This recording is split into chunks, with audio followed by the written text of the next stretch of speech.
पंढरपूर मंगळवेढा मतदारसंघाने पोटनिवडणुकीमध्ये माझ्या शब्दाला मान देऊन समाधान अवताडे यांना विधानसभेत पाठवलं।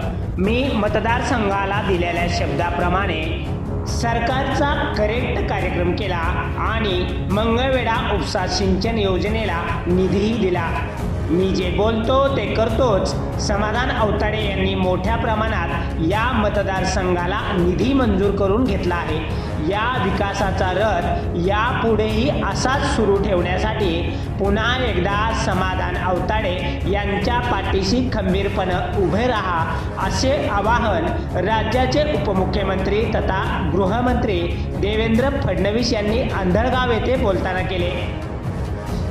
ते मंगळवेढा उपसा सिंचन योजनेच्या उद्घाटन प्रसंगी बोलत होते। आपल्या भाषणामध्ये देवेंद्र फडणवीस यांनी तुफान फटकेबाजी करत डायलॉगबाजीही मारल्याचं दिसून आलं। यावेळी आमदार समाधानदादा अवताडे यांच्या कार्यकर्त्यांमध्ये मोठा उत्साह संचारल्याचं दिसून आलं। शुभारंभ करताना मला मनापासून आनंद होतोय आणि ज्यांच्यामुळे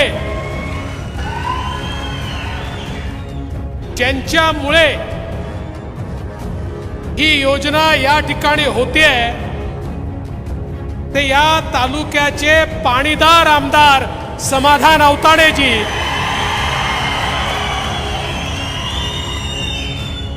माजी मंत्री सुभाष बापू देशमुख, रणजित सिंग नाईक निंबाळकर, सचिन कल्याण शेट्टी, राम सातपुते, राजेंद्र राऊत, शहाजी पवार, चेतन सिंग केदार, अंबादास कुलकर्णी, दीपक कपूर, खरं म्हणजे आमचे या विभागाचे जे अधिकारी आहेत, अप्पर मुख्य सचिव दीपक कपूर असतील, आमचे कपोले असतील, आमचे धुमाळ असतील, यांचंही आज जोरदार टाळ्या वाजवून स्वागत करा। यांच्यामुळे खरं म्हणजे आज हे काम आपण या ठिकाणी करू शकतोय। आपल्याला लक्षात असेल, समाधान दादांच्या प्रचाराकरता मी आलो होतो आणि त्यावेळी सांगितलं होतं मला 106वा आमदार द्या, सरकारचा करेक्ट कार्यक्रम करतो। केला ना? तुम्ही मला आमदार दिला आणि मी सरकारचा करेक्ट कार्यक्रम करून आपलं सरकार, महायुतीचं सरकार शिंदे साहेबांच्या नेतृत्वात या महाराष्ट्रामध्ये आणलं। मी तुम्हाला दुसरा शब्द दिला होता, समाधान दादांना निवडून द्या। तुम्हाला आश्वासनं अनेक मिळाले असतील, पण मंगळवेढा उपसा सिंचन योजनेच्या अंतर्गत 24 गावांना पाणी आणून दाखवीन हे आश्वासन तुम्हाला दिलं होतं। एक लक्षात ठेवा, देवा भाऊ जो बोलता है वो करता है और जो नहीं बोलता वो डेफिनेटली करता है। त्यामुळे तुम्ही एक मत जे या ठिकाणी दिलं, समाधानला मत दिलं, समाधानने तुमचं समाधान करून दाखवलं आणि आज हा कार्यक्रम या ठिकाणी होतोय। खरं म्हणजे पूर्वीच्या काळात लोक याला अशक्य म्हणायचे। आपल्याला कल्पना आहे, युतीच्या सरकारमध्ये या अनेक योजना आपण सुरू केल्या, पण मध्यंतरी 15 वर्ष या योजना बंद होत्या आणि लोक म्हणायचे पाणी पोचूच शकत नाही।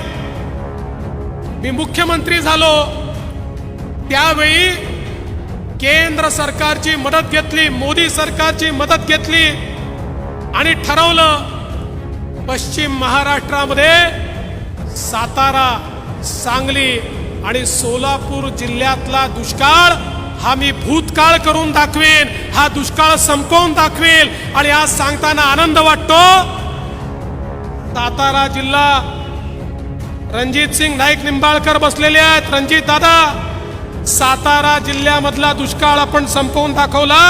आज सातारा जिल्ह्यामध्ये ज्या तालुक्यांना दुष्काळी तालुका म्हणायचे ते आता दुष्काळी राहिले नाहीत।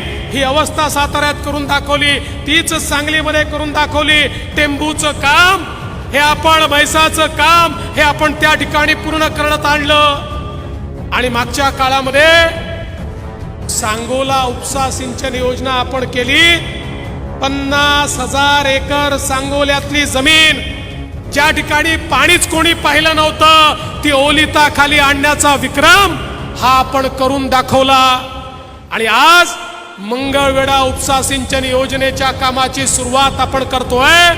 आणि याही ठिकाणी 17,000 हेक्टर जमीन पूर्णपणे ओलिता खाली आपण आणतोय. कारण आपण निर्णय घेतला की आता पाटाचं पाणी नाही, पाईपचं पाणी शेतकऱ्यांच्या शेतीपर्यंत न्यायचं. आणि पाईप पद्धतीनं प्रत्येक शेतकऱ्याच्या शेतीत पाणी नेलं आणि ड्रिपच्या माध्यमातून थेंब थेंब पाण्याचा उपयोग केला.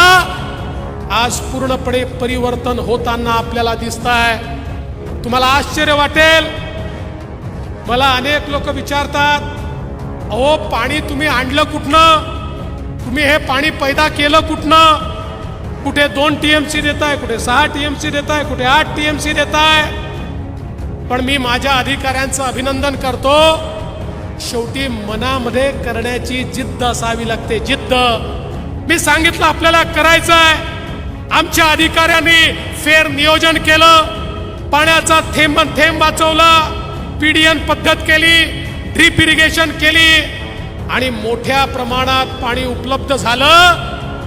या ठिकाणी 3ही जिल्ह्यांच्या ज्या गावांना जन्मात पाणी मिळणार नाही असं लोक म्हणायचे, ती गावं पाणीदार करण्याचं काम हे आपण या ठिकाणी करून दाखवलं. एकीकडे जलयुक्त शिवारच्या माध्यमातून जलसंधारणाचं काम केलं आणि दुसरीकडे या सगळ्या टेंबूची असेल, म्हैसाळची योजना असेल, वेगवेगळ्या योजनांच्या माध्यमातून लोकांच्या शेतकऱ्यांच्या शेतीपर्यंत पाणी पोचवण्याचं काम हे आपण या ठिकाणी केलेलं आहे.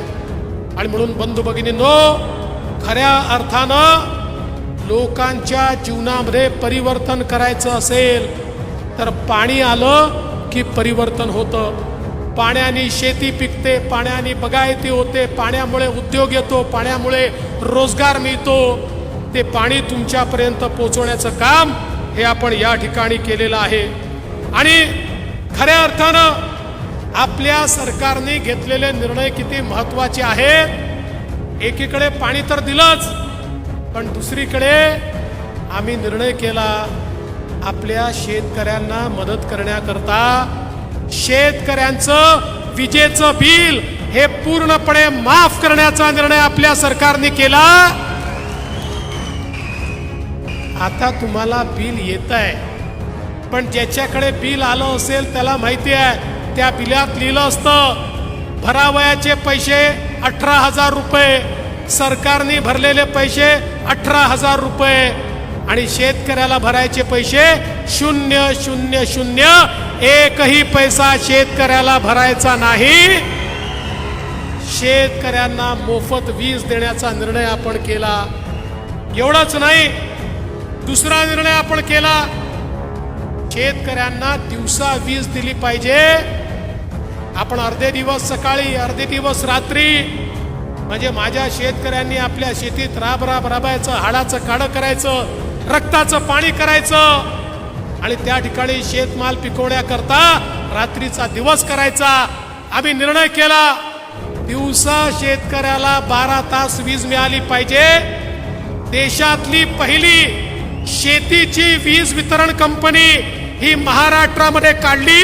आता आमच्या शेतकऱ्यांकरता वेगळी वीज कंपनी आहे, ज्या कंपनीतनं शेतकऱ्यांना वीज देतोय. आणि 12,000 मेगावॅटचे सोलरचे प्रोजेक्ट हे आपण सुरू केले. आता पुढच्या 15 ते 18 महिन्यामध्ये महाराष्ट्रातल्या शेतकऱ्यांना 365 दिवस दिवसा 12 तास वीज ही त्या ठिकाणी उपलब्ध होणार आहे. रात्री कुठल्याही शेतकऱ्याला शेतीमध्ये जाण्याची आवश्यकता पडणार नाही. आणि जी वीज 8 रुपयाला सरकारला पडायची केवळ 3 रुपयात आता सरकारला पडते. म्हणजे सरकारची 5 रुपये प्रति युनिटची बचत, 10,000 कोटी रुपयाची बचत आता आपण सुरू केली.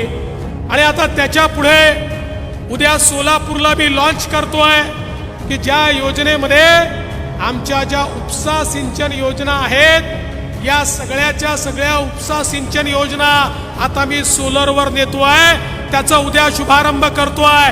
आता उपसा सिंचन योजनांना लागणारी वीज ही पण सोलारच्या माध्यमातून येणार, त्यामुळे शेतकऱ्यांवरही बोजा नाही आणि सरकारवरही बोजा नाही, अशा प्रकारचं काम आपण केलं। आणि तिसरी गोष्ट काय, याच्या पुढे तुम्ही कनेक्शन मागितलं, कोणीही पंप मागितला, लाईनीत उभं राहण्याची आवश्यकता नाही, आम्ही मागेल त्याला सौर कृषी पंप ही योजना आणलेली आहे। या योजनेच्या अंतर्गत 2.5 लाखाचा 3 लाखाचा पंप शेतकऱ्यांनी केवळ 10% पैसे भरायचे, 90% पैसे आम्ही भरणार आहोत आणि तुम्हाला तो पंप त्या ठिकाणी लावून देणार आहोत। 25 वर्ष तुम्हाला मोफत वीज मिळेल, 5 वर्ष त्याची देखभाल दुरुस्ती आम्ही करणार, त्याचा विमा पण काढलाय। पंप चोरी गेला तर विम्याचे पैसे देणार, तुटफूट झाली तर विम्याचे पैसे देणार, म्हणजे आता शेतकऱ्याला वाट पाहण्याची आवश्यकता नाही आहे। तुम्ही थेट अर्ज करायचा, 10% पैसे भरायचे आणि 1 महिन्याच्या आत तुमच्या शेतीमध्ये सौर कृषी पंप त्या ठिकाणी फिट झालेला असेल, अशा प्रकारची योजना आपण आणलेली आहे। बंधू भगिनींनो, हे सरकार शेतकऱ्यांचं सरकार आहे, शेतकऱ्यांना दिलासा देणारं सरकार आहे। 1 रुपयात पीक विमा आपण आणला, 1 रुपयातल्या पीक विम्यातनं आपल्या शेतकऱ्यांना 8,000 कोटी रुपयाचा फायदा आपण दिला। एकीकडे शेतकऱ्यांचा विचार आपण करतोय आणि दुसरीकडे आपल्याला माहिती आहे आमच्या सगळ्या लाडक्या बहिणी या ठिकाणी बसलेल्या आहेत। आपल्या सरकारने महिलांकरता निर्णय केले, लेक लाडकी सारखी योजना, महिलांना आपल्या घरी मुलगी जन्माला आली, जन्माला आल्याबरोबर 5,000 रुपये, पहिल्या वर्गात गेली की 5,000 रुपये, 4थ्या वर्गात गेली की 7,000 रुपये, 7व्या वर्गात गेली की 7,000 रुपये, 11व्या वर्गात गेली की 8,000 रुपये, 18 वर्षाची झाली की 75,000 रुपये, असे 1 लाख रुपये ज्या घरामध्ये मुलगी जन्माला येईल त्या मुलीचं स्वागत झालं पाहिजे म्हणून आपण लेक लाडकी सारखी योजना आणली। आपल्या महिलांना एसटी मध्ये मोफत प्रवास, अर्ध्या तिकिटात प्रवासाची योजना आम्ही आणली। जेव्हा अर्ध्या तिकिटाची योजना आणली त्यावेळी आमचे एसटीचे लोक म्हणायचे एसटी डबघाईला जाईल, आता ते म्हणतात इतक्या महिला प्रवास करून राहिल्या की तोट्यात असलेली आमची एसटी आता फायद्यात आलेली आहे। अशा प्रकारची योजना आपण या ठिकाणी आणली। आणि सगळ्यात महत्त्वाचं, आमच्या मुलींना उच्च शिक्षणामध्ये मोफत शिक्षण देण्याचा निर्णय हा आपल्या सरकारने घेतला आणि आमच्या बहिणींना 1,500 रुपये महिन्याला, आमच्या लाडक्या बहिणींना ओवाळणीच्या रूपानं देण्याचा निर्णय आम्ही घेतला। आमचे विरोधक म्हणत होते होणार नाही, आता बहिणींच्या खात्यामध्ये पैसेही जायला सुरुवात झाली आणि ऑक्टोबर आणि नोव्हेंबरचे पैसे तर ऍडव्हान्स मध्ये देण्याची सुरुवात आम्ही केलेली आहे। प्रत्येक बहिणीच्या खात्यामध्ये आता हे पैसे चाललेले आहेत। आणि म्हणून मी बंधू भगिनींना एवढंच सांगतो, हे तुमचं सरकार आहे, तुमच्या आशीर्वादानं ही सगळी कामं आम्ही करू शकलो। जी 32 कामांची यादी समाधान दादांनी वाचली, माझ्या इकडे ती यादी आहे, पण एवढी मोठी यादी वाचून मी तुमचा वेळ घेणार नाही, पण तुमचे आशीर्वाद होते म्हणून समाधान दादांना आम्ही ताकद दिली, तुमचे आशीर्वाद होते म्हणून योजना पूर्ण झाल्या, तुमचे आशीर्वाद होते म्हणून परिवर्तन होताना दिसतंय आणि पुढे तुमचा आशीर्वाद राहिला तर या मतदारसंघाला नंबर 1 केल्याशिवाय या ठिकाणी आम्ही राहणार नाही।